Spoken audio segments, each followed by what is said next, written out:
Cześć wszystkim, wracamy w ostatnim naszym live streamie dzisiaj z Jess i przed Wami będą teraz nasze grubasy, czyli nie my, tylko dwa steki Tomahawk i Cote boeuf, które leżą tu przed nami i właśnie sprowadziły bandę much do tego pokazu, więc będziemy musiały się trochę streszczać.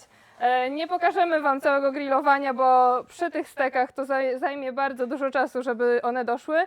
Dlatego powiemy Wam, Jess Wam powie tylko po kolei, co z nimi zrobić, jak się z nimi obchodzić, żeby były idealne. Okay. Hi, welcome on. back. We've done some trimming for barbecue. We've done some new steaks that you might not have tried yet, and we hope you do. And now we're going to go to some classics. This is the main event, really. Ribeye. Yeah, it's the dessert, it's the main course, it's everything. Maybe even breakfast the next morning as well. These are probably my favorite cut. You like hanger, this is my favorite. The technical name, this is a tomahawk steak and this is a Cote de boeuf. Actually, it's mainly, we would call it a Cote de boeuf because it's so thick. If it was maybe 1 centimeter thinner, this is also what we call a cowboy steak or a cattleman's cut. The main difference, I don't know if you can see, and I know a lot of you know this already, but this is actually the exact same steak. This is the longissimus dorsi muscle. I know I'm not stopping. I'll stop in a second. This is the longissimus dorsi, and this is the spinalis dorsi, which is the ribeye cap. Best steak ever. And then they both have the same bones. The only difference is, you can see, this one they left the bone on it. And that's what makes it a tomahawk, because it looks like a tomahawk. Yeah, so... I'm sorry you have to translate so much. Mamy za sobą trymowanie elementów do technik barbecue. Potem mieliśmy kilka fajnych steków, które można zrobić w kilka minut. A teraz przeszliśmy do deseru i dania głównego i śniadania jutro. Są to steki ulubione Jess. Jest to element Tomahawk i Cote de boeuf. Różnią się tylko i wyłącznie długością kości. I tutaj one się składają z dwóch mięśni. Taki w środku to jest longissimus dorsi. I tutaj, sorry, You got it. I'm not so good in Latin, yeah, I'm practicing. A tutaj mamy na górze, to jest ribeye cap i to jest najlepszy stek, najbardziej delikatny, jest super. Więc teraz Jess opowie, jak się z nimi obchodzić. So, these steaks are wonderful to cook if you're cooking for a few people because, I mean, I could probably eat a whole one. My husband can eat one on its own. But let's assume that this could feed technically 2 to 4 people at least. Taki kawałek powinien nakarmić 4 takie osoby, które mają mniejszy głód. Jess zje cały, Jess zje cały, tutaj połowa z obecnych też zje taki cały kawałek, więc generalnie trzeba kupić jeden na osobę. So, I can't stop touching them. They're just beautiful steaks to have in front of me, and it's very exciting to be able to work with them today. You know, I wanted to tell you a little bit more about US beef in particular, and I want you to think of it nearly like wine. The wine industry has spent so many years honing their craft to the varieties. They've learned how to cellar and age the wine, and beef is the same. Teraz Jess Wam opowie trochę o tych pięknych stekach w kontekście amerykańskiej wołowiny, bo porównała wołowinę właśnie do wina, czyli producenci wina przez lata dopracowywali swoją technologię produkcji wina, żeby było najlepsze, różne, żeby miało specyficzne swoje smaki i tak dalej. I tak samo jest z wołowiną, żeby wołowina była doskonała. To tak jak wino, musi być spełniony szereg warunków, który był wypracowany przez lata doświadczeń. And in the same way with wine, as you have different bodies that make sure there's a quality. So you can't have champagne unless it's prepared according to certain steps. The same with Chateau Neuf de Pop in wine. it's the same with beef. The USDA is an independent government body that assures the quality and the safety of the beef. And you're talking about a system that has been around for decades, investing science and technology in how to make the best beef possible, not dairy, and there's a big difference. Jeśli chodzi o wołowinę, tak jak wino, jest kilka kroków, kilka etapów procesu produkcji i właśnie każdy krok musi być dokładnie powtarzalny, żeby wołowina miała powtarzalną, pewną określoną jakość doskonałą, którą chcemy uzyskać. I właśnie USDA pracowało przez dekady nad tym, żeby dopracować każdy z tych kroków do perfekcji. I dzięki temu uzyskujemy właśnie najwyższej jakości wołowinę na świecie. And it's important to note, I think, as well, that in the same way as you use dairy cattle here to make the incredible quality dairy products that we have in Poland, America has done the same, but with beef. And you wouldn't use beef cattle to make dairy products, and you don't use dairy cattle to make the best beef products. So you're looking at decades of genetics and breeding of the best quality beef in the world.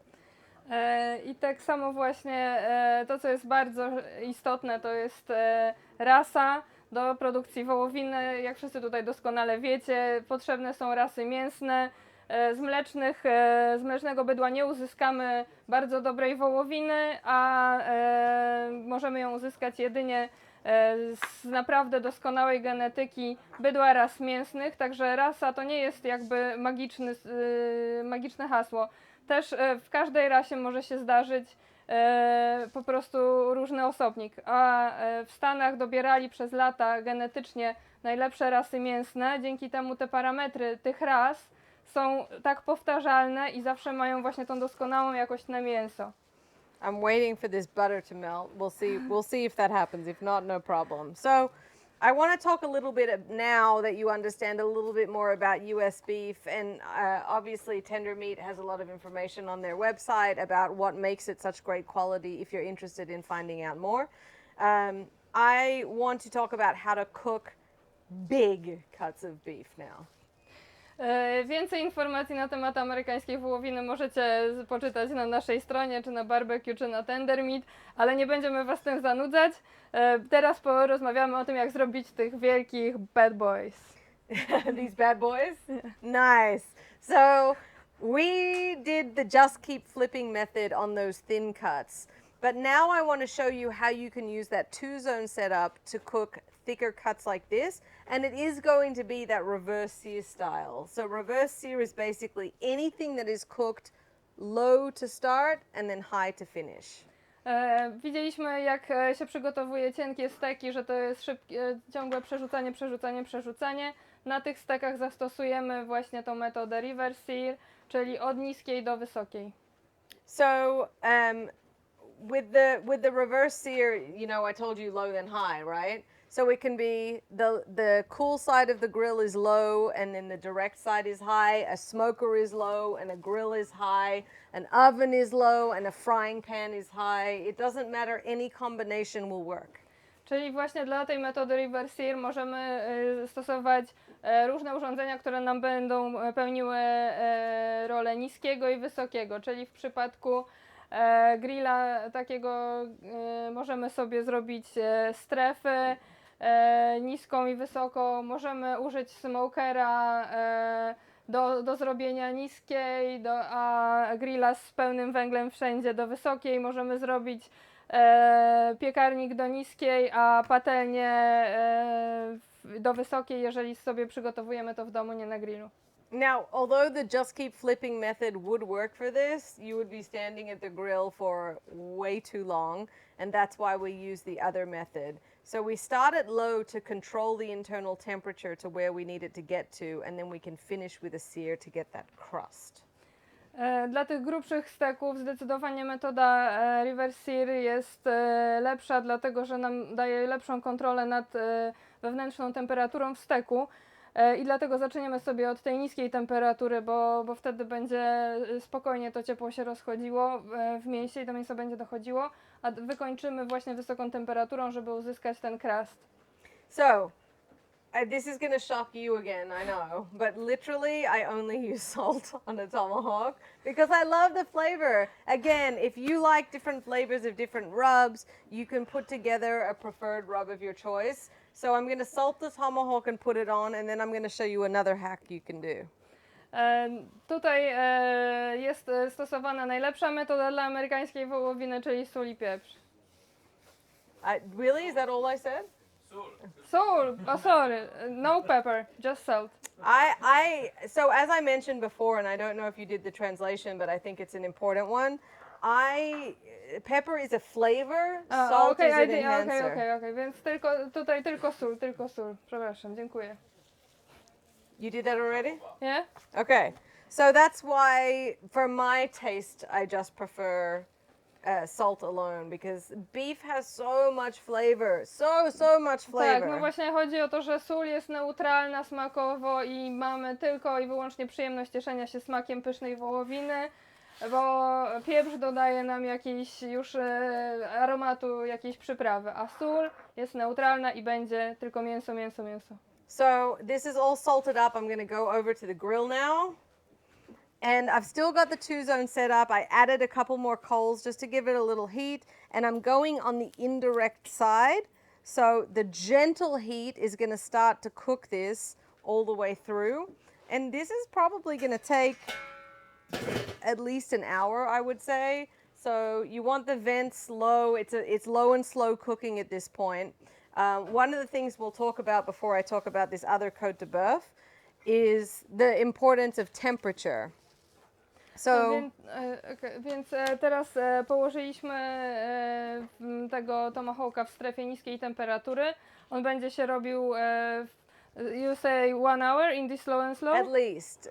But this one we're not going to go to time, we're going to go to temperature. Okej, więc w temperaturze niskiej powinien co najmniej przez godzinę leżeć, ale tutaj już nie będziemy podchodzić do niego na wyczucie.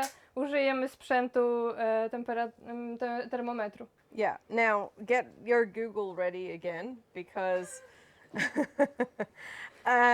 we want that steak to finish at 135 degrees, which is medium rare. That's how I like my tomahawks. Chcemy, żeby ten tomahawk się zakończył temperaturą 135? 135 Fahrenheit. The good news is 135 Fahrenheitów. all your thermometers will have Fahrenheit and Celsius, so just turn them to Fahrenheit and you'll be fine. Także jeśli nie chce Wam się przeliczać na stopnie Celsjusza, to przełączcie sobie termometr na Fahrenheity. So because I'm going to cook it indirect, and because we're going to cook it with the sear at the end, I want to take that off from the indirect side at about 120. So about 15 degrees below, 10 to 15 degrees below where we want to be at the end. And I'll take it off and put it on the side to rest. Czyli jak osiągniemy temperaturę około 10-15 stopni mniej niż nasze docelowe, so 135, yes? With the 135 is the finishing. Finish and so we pull that minus one. 10, 15. Yes. Czyli około 120, dzięki, powinniśmy przesunąć, znaczy zacząć już grillować po prostu tego steka w wysokiej temperaturze, go przysmażyć, żeby miał ładny crust. So once it's hit that first temperature, that 10 to 15 degrees below, I'm going to take it off, and then I'm going to put some extra coals on the hot side, really build that heat up. You want it really, really hot, because you just want to sear it for maybe 1 minute either side at the very end to build the crust. I zanim go przesuniemy na tą temperaturę, na tą strefę gorącego, jeszcze dorzućmy sobie trochę węgla, żeby podbić temperaturę na maksa, bo to wykończenie powinno być nie dłużej niż minutę z każdej strony, tylko po to, żeby się skarmelizowało szybko i tyle. Yeah. And so why you want to do that, also to help build that crust, the fat will already be rendered, which will help, but you can also put a very, very thin layer of oil or butter so that it really catches the flame and gets an aggressive sear. Generalnie już sam tłuszcz marmurkowość amerykańskiej wołowiny powinna zbudować ładny, szybki kras bez problemu, ale jak chcemy jeszcze sobie ten proces przyspieszyć i wzmocnić, to możemy delikatnie olejem sobie go jakimś posmarować, żeby to było jeszcze szybciej. Another way that you can do this is we have some leftover chili lime butter, but you can do it with any plain butter. I recommend you put salt in it. Butter is always better with salt in it. Any of the flavored butters. And we do this a lot of the time with prime rib in America for the holidays. Jeżeli nam zostanie trochę takiego aromatyzowanego masła, czy z samą solą, czy z jakimiś fajnymi dodatkami, no to naprawdę wykorzystajmy to dla tego steka i to jest bardzo popularne w Teksasie, żeby właśnie sobie w taki sposób to prime riba, czyli właśnie ten element, And of course, antrykot z kością. Yeah, prime rib is just the same as this, just even thicker.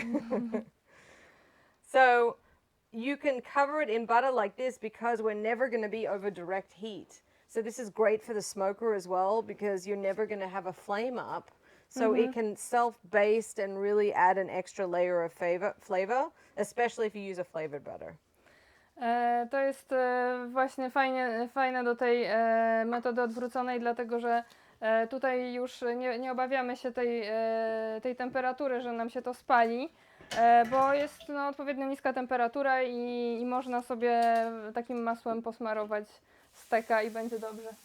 So you can see we've already had some, it's been very early, but we've already had some light color change and the fat is already starting to render. Giving it that low heat as well really gives us time to melt all of that fat to a really nice texture. I minęła chwila dosłownie i to w tej takiej niskiej temperaturze, a już widzimy, że mięso zmienia swój kolor, tłuszcz zmienia też kolor i strukturę, już zaczyna właśnie się delikatnie topić i wnikać w strukturę mięśnia. And that's it. So this will cook in exactly the same way. We just have the option with the butter and it'll also give us the good sear at the end. So I'll leave both of these. I really don't have to check on them at all for at least the first 30 minutes. And then I'll come and make sure that my heat is nice and stable and just monitor the internal temperature. Czyli teraz zamykamy sobie te dwa steki, one dokładnie w taki sam sposób będą dochodziły. Przez pierwsze pół godziny w ogóle nie trzeba się tym interesować. Będzie sobie leżał, a potem się przyjdzie skontrolować temperaturę. And then another great hack, I think, if you're going to do reverse sear is I always light my grills with a charcoal chimney. And what I like at the end, especially if your heat is getting low because you've been on slow, I fill the chimney about halfway through with coals. And I light it, let it get really, really hot, put a grate over the top, and you can finish by searing there because you get this concentrated heat. It's a really great technique. Więc fajnym patentem jest właśnie, jeżeli ktoś używa komina, napełnić go do połowy, rozgrzać go na maksa i właśnie wrzucić na te co? Rusz na komin? No właśnie. A rusz na komin, no tak. A że to po prostu skoncentruje ciepło, no tak. No właśnie, dzięki Kacper. Okay, That's it. so that was... So these are going to take at least an hour, and I'm not going to make you guys watch that on the live stream. At least now you know how to finish it. So I wanted to bring Bart in and thank him again. Bartek, I can't call you Bart when that's not your name. So thank you so much. Thank you for coming. Thank you. I have some gifts for you. You do? Is it the same? That's awesome. Thank you. I've got something Are we for you twinning? too. Jess, I Amazing. This is for you. Oh, really? Oh my Yeah. God. It's Grillowa brać. Ja dziękuję wam wszystkim za Thank przybycie, you. za oglądanie. This is Thank you. amazing. And Grillowanie to nasze życie, tak? I've got something for you too. Oh my God. This This is is- amazing. This is Tomahawk steak board. And this is the beautiful marbling. That's On the incredible. side. Look at that. And we have one Oh. for Chris as well, Chris. Don't worry, we didn't forget about you. This is amazing. I have had the most incredible time in Poland. Everyone has been so welcoming and so nice and so generous, and you have such beautiful quality ingredients to go with the beef here, and I hope I can come back soon. I hope you will come back, and you must visit Thank us you. again. Thanks, Ah! thanks Jess. You're awesome. Thank you. Thank you, Bart. That's Thank you. awesome. Thank you so much. Thanks, everybody. We'll Thanks. see you next time. Dzięki. Dziękuję.